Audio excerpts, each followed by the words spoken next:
Dans le premier épître de Jean, il est question de la victoire sur Satan.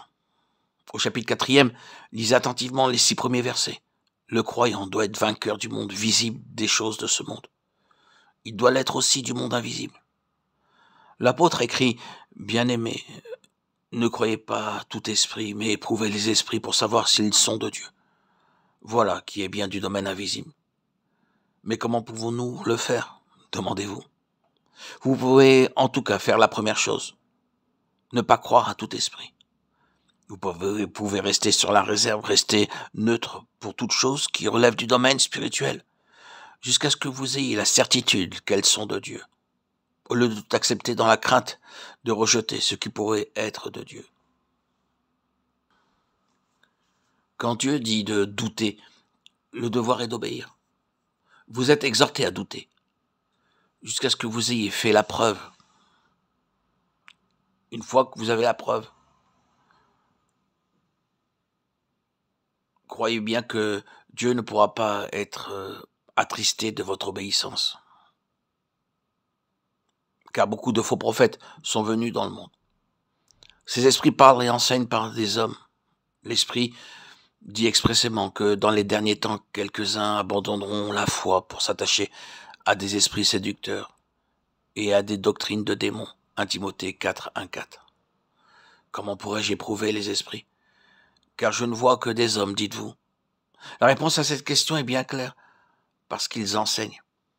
Tout esprit qui confesse Jésus-Christ venu en chair est de Dieu, et tout esprit qui ne confesse pas Jésus-Christ venu en chair n'est pas de Dieu. C'est l'esprit de l'Antéchrist duquel vous avez ouï dire qu'il vient, et déjà maintenant, il est dans le monde.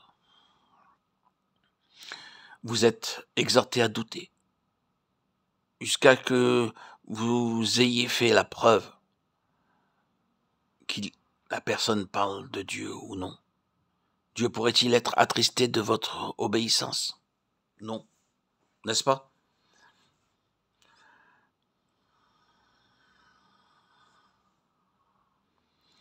Au verset 4 de 1 Timothée, il est question de victoire. Vous, petits enfants, vous êtes de Dieu et vous les avez vaincus, parce que celui qui est en vous est plus grand que celui qui est dans le monde. Remarquez les deux celui et l'opposition entre les deux. Lorsqu'il s'agit de vaincre le monde et les choses du monde, le facteur principal, c'est la foi du vainqueur. La foi qui a saisi le Christ vivant. Mais lorsqu'il s'agit du combat contre Satan, le facteur essentiel, c'est l'esprit, car il s'agit d'un combat spirituel. L'esprit de Dieu dans l'esprit du croyant combat contre l'esprit de Satan qui est dans le monde et le pénètre de part en part. L'esprit de l'Antéchrist qu'annonce l'apôtre aux croyants de son temps comme devant se manifester dans les derniers jours, esprit séducteur avec doctrine de séduction.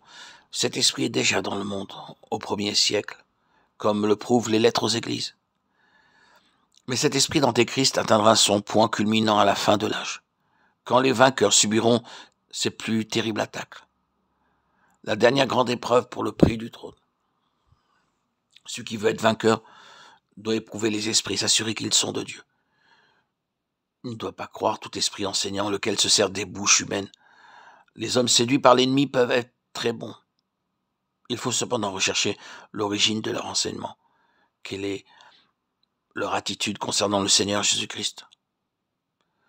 L'esprit de Satan est contre Christ, antéchrist. Le test que donne l'apôtre touche à la personne de notre Sauveur. Il a pris notre humanité pour nous racheter, pour détruire les œuvres du diable. Avec une extrême subtilité, les esprits mauvais peuvent suggérer un enseignement sur Jésus qui annule le Seigneur et son œuvre. Ils peuvent prêcher un autre Jésus que Jésus-Christ, le Fils de Dieu, qui est notre Sauveur et notre Seigneur. 2 Corinthiens 11, 4. Enseignements merveilleux, envolées sublimes, dites chrétiennes, qui peuvent éliminer entièrement le sacrifice expiatoire de Christ et servir à cacher que Jésus-Christ est le substitut des pécheurs, le vainqueur de Satan au calvaire. Là, le Seigneur a ramené l'humanité à Dieu qui croit au Fils, à la vie éternelle. Là, il a vaincu la mort. Et celui qui détenait le pouvoir de la mort, Satan.